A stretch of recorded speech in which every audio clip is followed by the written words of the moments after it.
Hi, let's see this week's portfolio. Currently, portfolio is worth 7.7.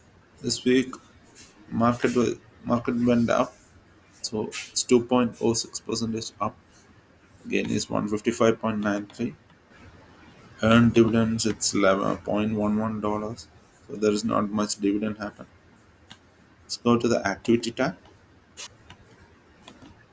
Last week there were two trades. One on Monday, $10 went to SPOL, and again the next one on $12 it went to SUL again. So we are trying to get financial independence on the Regal subscription.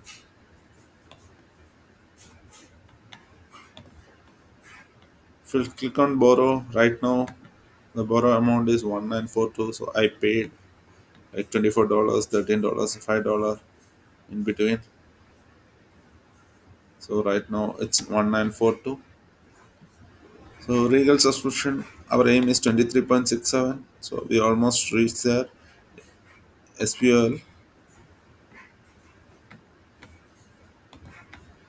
last month we received 22.24. This month we would receive more than that. Like we are about to reach financial independence. It's 78.9, around 79 shares if we have. Right now our average price is 22.87.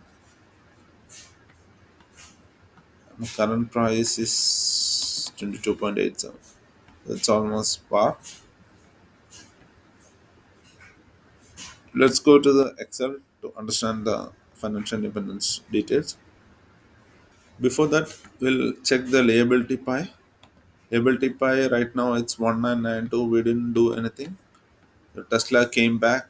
We invested $1,000. Now Tesla is on a high 1009. Yield max it's still $17 on a loss 983.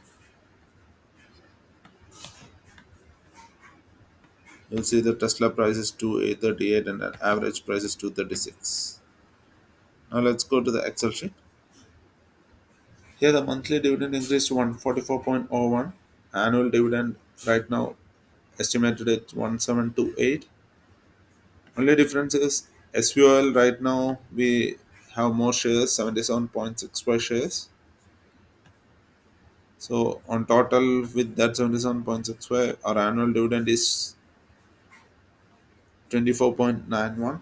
So it's more than 23.67 dollars. And the fire date is fire date currently it's May 23, 2203. It reduced by 1 month. Fire age is 218. Fire dividend, monthly dividend at the fire date when we achieve financial independence, it's $1.157 million per month. That's it for the week. We'll see you next week.